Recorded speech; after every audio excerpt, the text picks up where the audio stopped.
obsessed with this bag, trying to track this down pre-love. Love it, love it, love it, love it.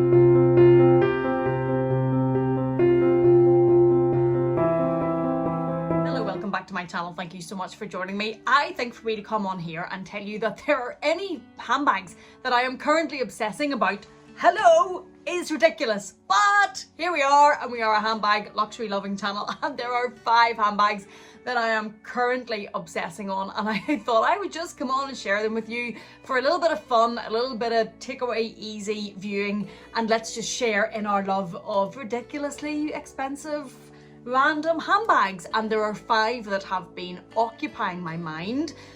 Obviously there's other things on my mind. I have family, I have a job, I have a business, there is things going on in the world. So this is obviously meant as when I'm talking about obsessing about my little luxury habit, and there are 5 bags that I have been focusing on. And the first one I have actually already unboxed and showed you, and it is this little bag. This, oh my goodness. Now, I said to you in my unboxing, I never ever thought I was going to buy a Lady Dior. I was not a Lady Dior lover. I thought it was a very elegant bag, not really my style, not really for me, yada yada yada. Come along with this one, Dior, and I just absolutely love this. I was obsessed. I tried Paris, I tried Dublin, I was on the website, and then it became available on the website, and then I went, oh, should I buy another bag? And I sent it to Bestie, and Bestie was like, oh, that's something special. And I sent it all to the ladies in the Paris group, and they were like, oh, that's something special. But most of them are Dior lovers. Most of them, I think, have Lady Dior, so they were very pro the Lady Dior. I couldn't get this bag out of my mind, and as I said on the unboxing, it's this beautiful, I haven't even opened her up yet, it's this beautiful hardware. I just think it's so fab. I think it makes this bag so fun and young and modern, and I love her. I haven't had a chance to use her, but I was obsessing over her, and she is the first of the 5 bags that would not leave my mind. And I'm happy to say that I was able to add her. Now, I did say in that unboxing video that to buy her, I did sell one of my bags. I let one of my bags go, and I am not doing one-to-one. The reason I am not doing one in, one out is because I will not sell a bag that I love and I still love and I still want to buy another one. I just won't do it. But when I am buying more, because I've got quite a few now, but when I am buying more and there's one that I'm obsessing about or thinking I really want to add, I am making myself take a look in there, and if there's any that I'm not just loving quite as much or not really using anymore or just don't spark the same happiness when I go to use it, I think it's time to let it go. So that is number 1. Number 2, and sticking with Dior, and I have visited this bag many times. When I go to Dublin, I go to see her. She will not leave my mind. I love her. And it is the 30 Montaigne box bag, specifically the little box bag. Now, if you've watched my vlogs from Dublin, you will have seen this bag many times. You will have seen me visit this bag many times, and I can't get her out of my head.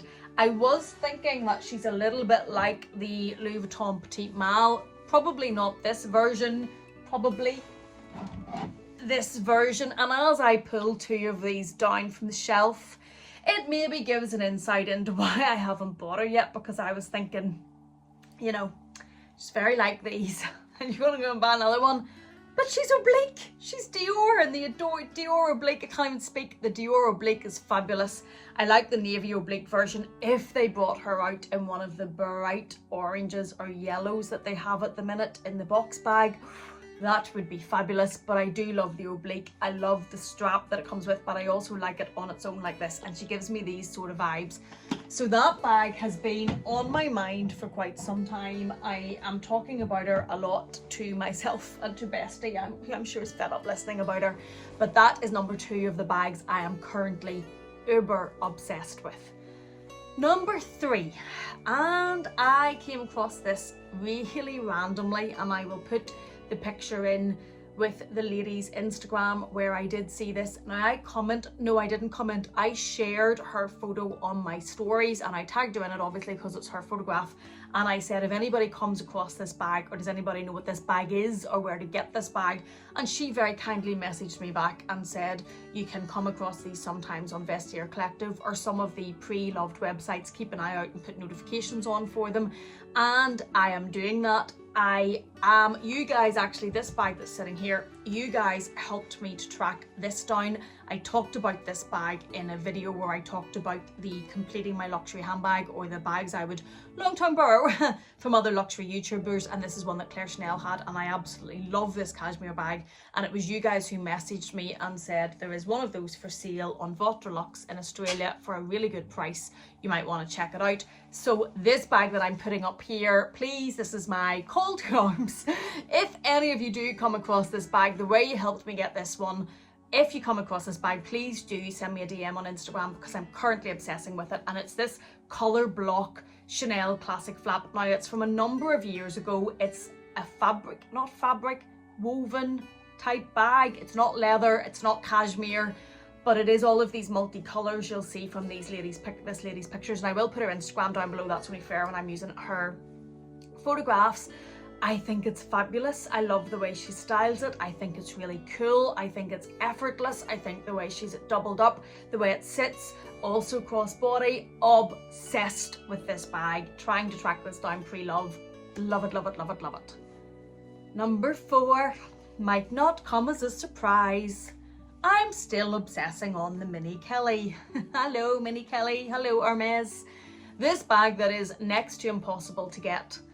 This bag that if you want to buy on the resale market, I think the most, I'm not going to say cheapest, I think the lowest one on the resale market that I have found in a colour that I would be interested in was around about 18,000 sterling. Now, I did send it to Connor from the closet. He knows I love him. We all know I love him, but he's so helpful for me when it comes to Hermes. I don't have a huge Hermes knowledge base. He does, and I will send him certain things, or if he comes across something, he will send it to me. And I did send this to him, and the one at £18,000 sterling-ish, he did actually say that's not a bad price. That's actually quite a reasonable price for the Mini Kelly.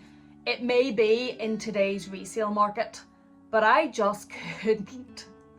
I just couldn't pay £18,000 sterling for it. It's a little mini bag about this size. It's not too dissimilar to this type of shape and size. This was not £18,000, and I just couldn't do it. I just couldn't spend that amount of money for that mini bag, but I do think it's fabulous. I am obsessing on it. I have recently seen a number of them coming up, but they have been upwards of £20,000. Say it out loud, £20,000. I have my own money. I own my business. It's not that I have to ask my husband's permission. I don't tell him about most of these things being bought. He just comes in and goes, is that new? Did I recognise that one? But in £20,000 bag, I just don't know about that. And there are buying things with your own money in a marriage. And then there's that almost feels like it would be a secret. None of these are a secret. I just don't tell. I just don't go and say, oh, here, what do you think? But £20,000, I can't get past it. Can't even get past it in this video. So that's number 4. I have a wish list in with Hermes. Let's see what happens, because I just can't spend £20,000 on it. Number 5, sticking with Hermes, and this bag I am also obsessed with at the minute, and it's the Birkin 25. Now, I've talked about a Birkin before. It's a bag that I was not as obsessed with before as I am now. I am now quite, I would really like one of those. And I think it's probably since I've opened my mind a little bit to not having to wear all of my bags crossbody. I can now see the benefit of having other bags. And the Birkin 25 is fab. When we went to Paris, looking at you ladies, Lorna Style had the Birkin 25 in a special order in Magnolia with a blue interior. She has a video showing that. Check it out. It's absolutely fabulous. Wild Unfiltered had it in a beautiful deep red colour. It was stunning. Lorna also had a Constance 18.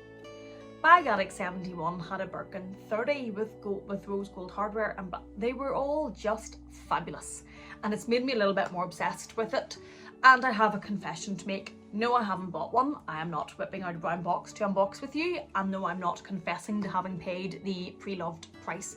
But confession time, I very, very nearly did. I found one that was from a seller that Connor knew of and was able to tell me was legitimate.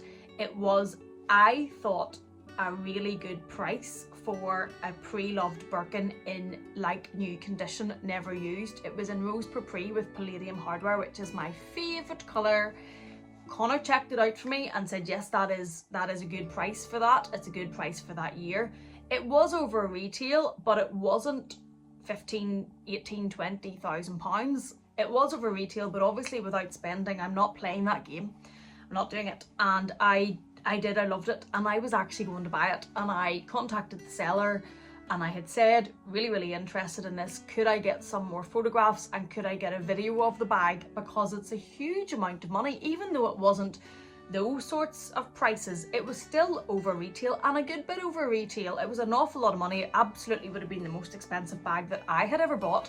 And I wanted to be sure. I wanted to see, it was Togo leather. I wanted to see the veining. Well, there was no veining on the front, but I wanted to see if there was veining on the back, what it looked like. I wanted to just see more of the bag. There was one picture that I had saw. I wanted a video. I wanted to see the corners, the inside, yada yada, for that amount of money. And they came back and said, oh, we'll only get other photographs. The owner of the bag has it in a different house, and we will only get photographs if it's a guaranteed sale. And I said, well, I am very serious about the bag and I'm very keen on the bag, and if everything checks out when I see it, I will buy the bag. I'm not messing you about. I've had a lot of bags. I'm not wasting your time, but I would like to see more photographs and a video of the bag before I transfer that level of money. I would like to see what I'm getting. And they didn't answer. And I sent another message saying, can I just check, were you able to get the photographs? And they still didn't answer. And then I didn't buy the bag, and I said to Connor, I'm not comfortable, and he said, no, I agree with you. So I ended up not buying the bag, and the reason I didn't buy the bag was because they wouldn't send me the photographs and the videos of it, and I wasn't comfortable spending that amount of money on one photograph. Now, I think the bag was legit. Connor knows this seller, or knows of this seller, but I just wasn't comfortable sending that amount of money for a bag I had never even seen in more than one photograph. Like, it just sounds a bit ridiculous, doesn't it? It sounds a bit mad. And I know that I sometimes can be a bit impulsive, and that's something that would get me in trouble from time to time, would be my impulsivity. And I'm, yes, I know, here's looking at you, but I'm not doing that. I'm not transferring thousands of pounds on one photo. So that is how the Birkin 25 isn't here. I was really excited about it. Bestie and I had talked about it to death. I had planned it all out. I knew what bag I was, not that I was selling bags to pay for it, but I had it reconciled that if I bought it, there was a bag I was going to let go because I knew I wouldn't use it, blah, blah, blah, blah. And I was so excited about it, but then it all just fell apart because they wouldn't send the photographs or the pictures, and I am still on the hunt for the perfect Birkin 25. I don't have a huge profile at Hermes. I appreciate it might have to be the pre-loved route, but I have a limit and a budget of what I'd be willing to spend, so that's why it will take some time, but I wasn't risking that. Those are the 5 bags and story time that I am obsessed about at the minute, and what has been going on in this crazy brain at the minute about handbags. I hope you enjoyed this and found it slightly nuts and entertaining. If you did, please do give it a thumbs up. Please do consider subscribing. Thank you so much for joining me. Thank you for being here. Please take care, and I will see you again in the next one.